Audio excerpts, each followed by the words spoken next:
सीतापुर गांव में रहती थी एक चुड़ैल, लेकिन इस बात से गांव के लोग अनजान थे।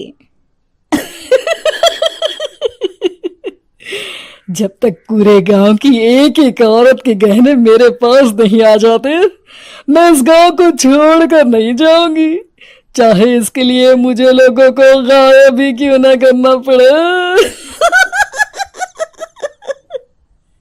दूसरी तरफ गांव की औरतें बात कर रही थी।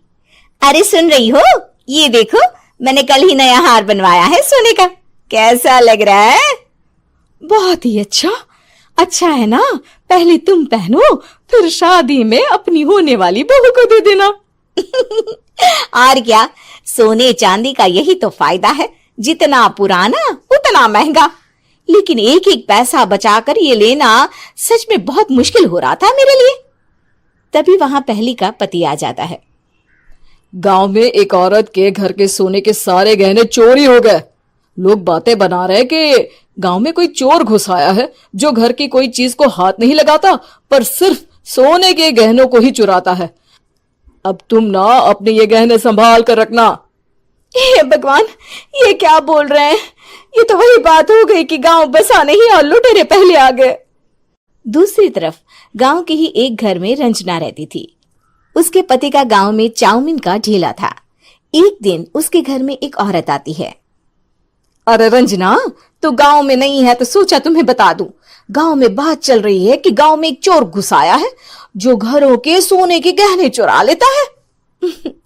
अरे मैं तो सिर्फ ये कान की छोटी सी बाली ही सोने की पहनती हूँ, बाकी गहने तो मैंने गांव के बैंक में लाकर रखे हैं। ये क्या होता है? ना बाबा ना, हमारे गांव की औरतें तो गहने अपने पास ही रखती है। जब कहीं जाना हो तो बस अलमारी से गहने निकालो और पहन लो।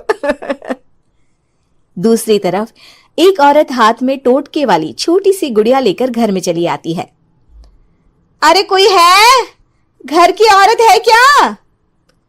क्या है ये गुड़िया? ये कोई ऐसी वैसी गुड़िया नहीं है, ये जादुई गुड़िया है। इसको घर की अलमारी में रखना, अगर तुम्हारे घर पर किसी की बुरी नजर होगी तो रात भर में ये पतली सी गुड़िया मोटी हो जाएगी। मैं कल आकर ये गुड़िया ले जाऊंगी और तुम्हारे घर की सारी बुरी नजर छूट जाएगी, समझी? अरे वाह, ये तो बहुत कमाल की गुड़िया है, दे दो। कितने की है एक? अरे नहीं नहीं नहीं, ये फ्री की है।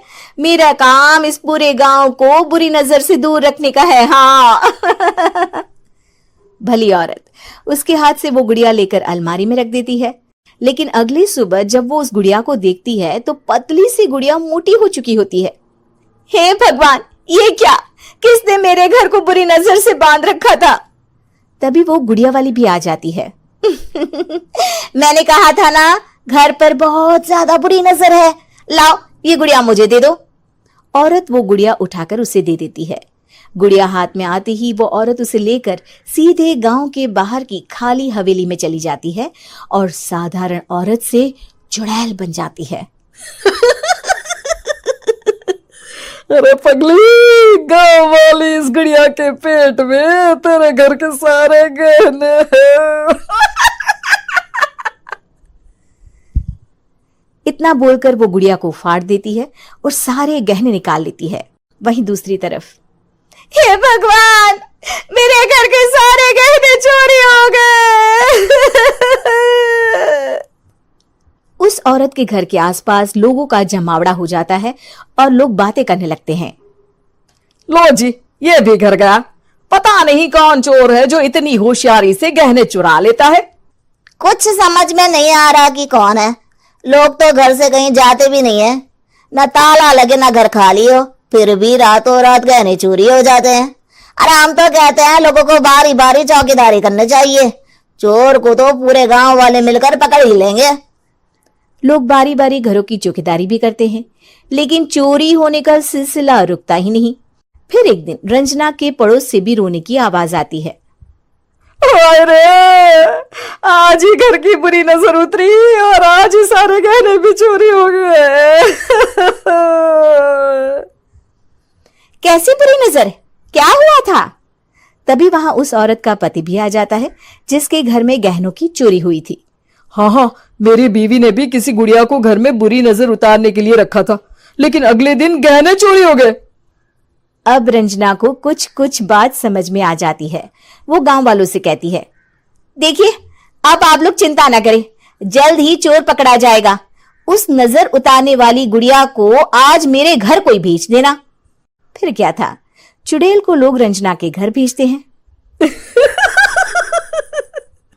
पहली बार देखा है कोई खुद लुटने को तैयार बैठा है। तो तू है जिसे घर की बुरी नजर उतारनी है? ये ले गुड़िया, ये सुबह तक मोटी हो गई तो समझो तुमको और तुम्हारे घर वालों को नजर लगी है। हाँ हाँ, मैंने काफी सुना है। तुम ये गुड़िया मेरे घर छोड़ देना। अरे क्यों नहीं, कल सुबह आऊंगी जब गुड़िया तुम्हारे घर की सारी बुरी नजर लेकर मोटी हो जाएगी, ठीक है? अब क्या था, रात को रंजना ने पूरी नजर गुड़िया पर रखी। वो अपने पति और गांव के कुछ लोगों को घर की खिड़की से घर के अंदर नजर रखने को कह देती है, और फिर जो नजारा सब देखते हैं वो हैरान करने वाला होता है। गुड़िया धीरे से अलमारी खोलकर बाहर आती है।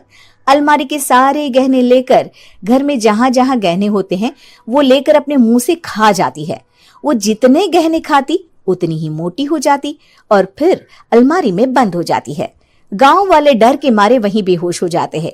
लेकिन सुबह जब वो औरत गुड़िया लेने आती है, रंजना उसका सामना करती है। ये देखो, गुड़िया कितनी मोटी हो गई है। लगता है मेरे घर में बहुत लोगों की नजर लगी है। लाला, ये गुड़िया मुझे दे दे। अरे बहुत कीमती गुड़िया है ये। तेरे घर की सारी बुरी नजर मैं गांव के बाहर वाली हवेली में फेंक आती हूँ।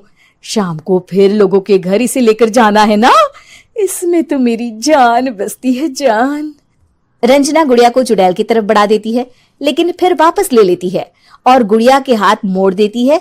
जैसे ही गुड़िया के हाथ मोड़ती है, चुड़ैल का हाथ भी मुड़ जाता है। अच्छा, तो ये वो गुड़िया है जिसमें तुम्हारी जान बसती है। अब सुन चुड़ैल, तेरी सारी हकीकत सबके सामने आ गई है। या तो गांव वालों के गहने लौटा दे, नहीं तो मैं इस गुड़िया की गर्दन मोड़ दूंगी। चुड़ैल डर जाती है। अरे नहीं नहीं, मेरी गुड़िया दे दो, मैं सबके गहने वापस कर दूंगी। ठीक है, अब भी जा और सबके सारे गहने वापस कर। चल निकल यहां से। चुड़ैल सबके गहने लौटा कर रंजना के पास आती है। ला दे मेरी गुड़िया रंजना, इसके अंदर के गहने निकाल ले, लेकिन ये गुड़िया वापस दे दे। लेकिन रंजना जानती थी कि जैसे ही गुड़िया चुड़ैल को देगी उसकी शक्ति वापस आ जाएगी। चुड़ैल, तू तो चुड़ैल ही रहेगी, ये मैं जानती हूँ। अरे नहीं नहीं नहीं, मैं गांव छोड़कर चली जाऊंगी, किसी को परेशान नहीं करूंगी, वादा करती हूँ मैं। लेकिन रंजना उसकी एक बात नहीं सुनती और गुड़िया का सर उसके शरीर से अलग कर देती है। चुड़ैल सर अलग होती ही गायब हो जाती है। गांव वाले रंजना के साहस और बुद्धि की खूब प्रशंसा करते हैं।